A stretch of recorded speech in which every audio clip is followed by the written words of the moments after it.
This is our new 2022 Can-Am Spyder. See the sky? It's a mystery blue. The seats are amazing. They're very comfortable.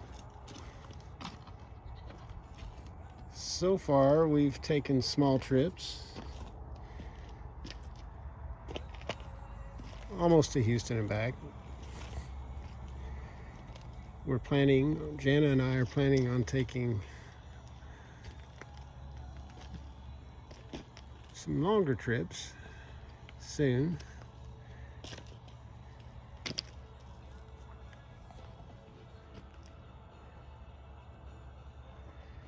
We've put about 1,000 miles on it so far.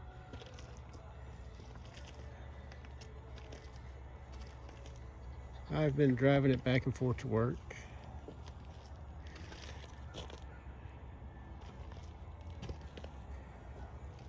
And we are very happy with it. I wish there were more Can-Am Spyder riders out there.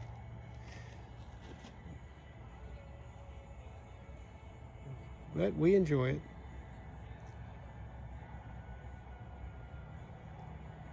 That's all for now.